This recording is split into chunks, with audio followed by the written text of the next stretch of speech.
Card shock 46 పైసల బకాయికి ఏకంగా 1200 రూపాయల ఫైన్.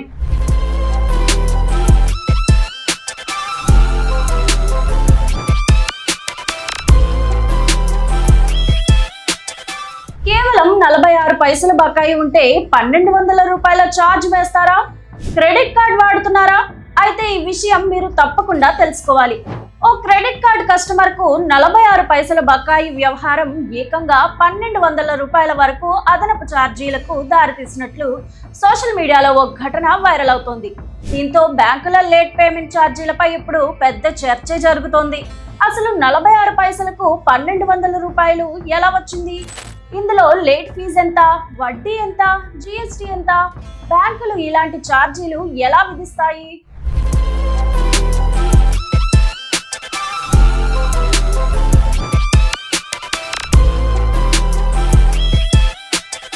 సోషల్ మీడియాలో వైరల్ అవుతున్న వివరాల ప్రకారం ఓ హెచ్డిఎఫ్సి క్రెడిట్ కార్డ్ కస్టమర్ తన నెలవారీ బిల్లును చెల్లించే సమయంలో కేవలం 46 పైసలు తక్కువగా చెల్లించినట్లు తెలుస్తోంది.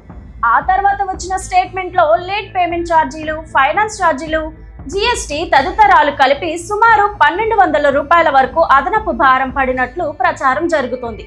ఈ విషయం బయటకు రావడంతో నెటిజన్లు బ్యాంకుల ఛార్జీల విధానంపై ప్రశ్నలు వేస్తున్నారు. అయితే ఇక్కడ ఒక విషయం గుర్తుంచుకోవాలి.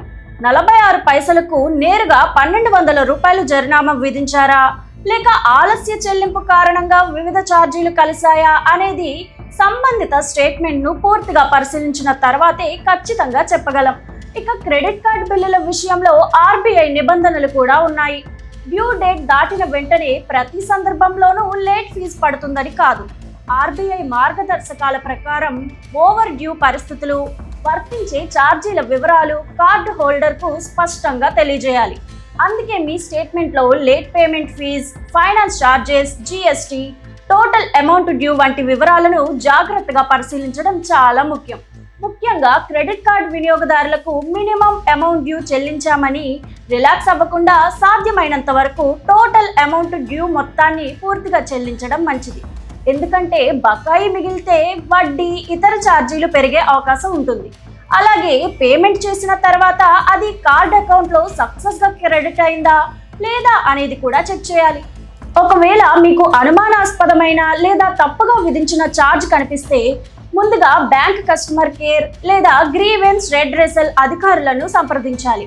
అక్కడ సరైన పరిష్కారం లభించకపోతే ఆర్బీఐ ఓంబడ్స్మన్ వ్యవస్థ ద్వారా ఫిర్యాదు చేసే అవకాశం కూడా ఉంటుంది.